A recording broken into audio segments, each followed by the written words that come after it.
So I don't even know how to begin covering this topic, but I'm just going to give it a try. Kanye West, or Ye, has been making the headlines lately, and it has been for all of the wrong reasons. If you click on this video, I am sure by this point you probably already know why his name is in the headlines this time around. Now by this point I know that you have seen all of the clips, so I'm not even going to bother playing it. I will just give you the quick rundown and then we can get straight into it. Now Ye has been running for president of the United States, and not so long ago he started to come under fire for a few comments and actions. He first decided to wear an All Life Matter shirt that got the internet a little bit divided, but it was his follow-up comments about the Jewish people and how they rule the world that really got him into trouble. He went on a rant about the Jewish population, decided to double down, and recently started to make the rounds on a few podcasts as well. He went on the Lex Fridman show and proceeded to defend his comments before eventually making its way to Tim Pool. Now this is where things really went off the rails. He showed up with Milo Yiannopoulos and Nicholas Fuentes, who by the way has been yelling about America first and how his forefathers built the US, even though again his name is Fuentes. Somebody should probably tell him that his Fuentes forefathers are not from America,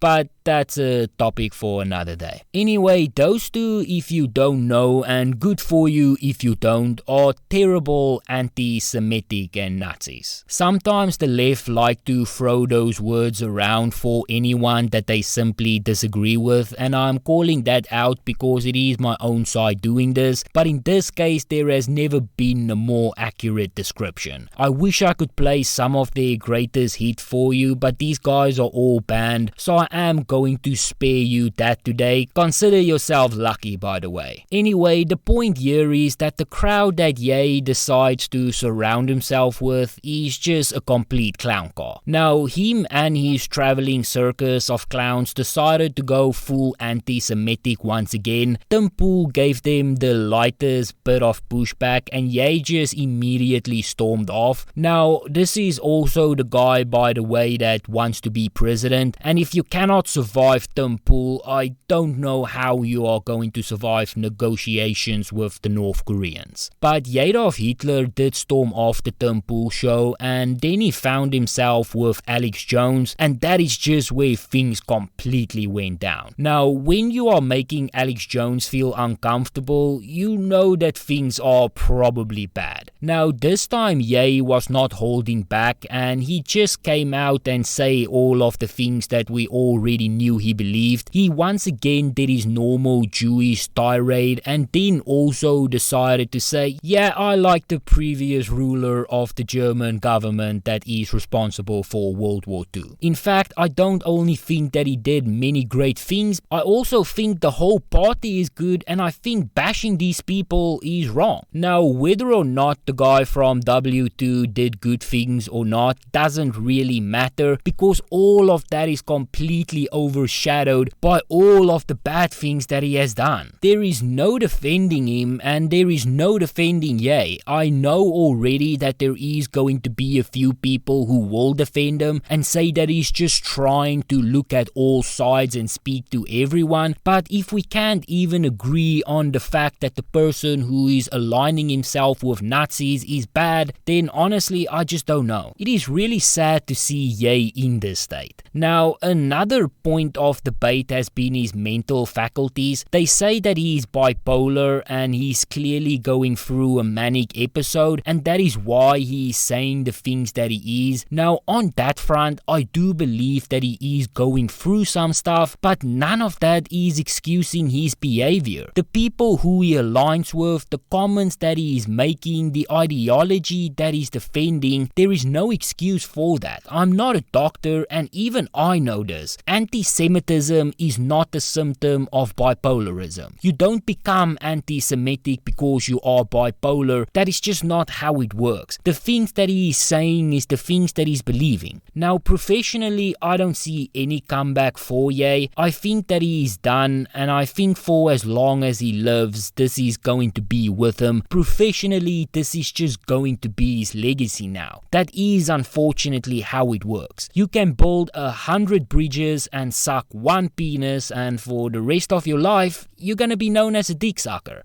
That's how it goes. No matter the albums, no matter the awards, the anti-Semitic stuff is going to be with him forever, and it's going to have serious consequences for him, and it's already had serious consequences for him. Now, the sad part here is that Yada finished up on the Alex Jones show, and then he proceeded to go even harder on Twitter until he was eventually suspended. He was provoking on the platform all night and allowed Alex Jones to use his account. He then finally got banned when he decided to share a picture of a swastika inside of the David Star. The Guardian says here, Ye, the rapper formerly known as Kanye West, has been suspended from Twitter after he tweeted an image of a swastika blended with the Star of David less than 2 weeks after he returned to the platform. The suspension took place hours after Ye praised the people from W2 in an interview on InfoWars, a show hosted by a right-wing conspiracy theorist Alex Jones. Elon Musk himself said, "I tried my best. Despite that, he again violated our rules against incitement to violence. Account will be suspended." Musk has previously described his approach to content moderation as, if in doubt, just let free speech exist. Now, as well as reinstating Donald Trump's account, Musk has declared a general amnesty for previously suspended accounts. Musk did not clarify whether his suspension would be permanent. Now, The Guardian further says here, the rapper has begun posting on Truth Social, the social media platform started by Trump, sharing text messages purportedly from Musk in which the billionaire appeared to attempt to reason with him about the tweet. "Sorry, but you have gone too far. This is not love," Musk wrote, to which Ye responded, "Who made you the judge?" He then shared a screenshot on his Twitter account showing that he has been banned from tweeting for 12 hours for violating the platform's rules. Now, this is where we are at the moment. Usually, I would say let's just see how things are going to play out, but in this case, there is no need to. Ye has decided to go full anti-Semitic. He should not hold the highest office in the world, and at this point, there is just no defending him.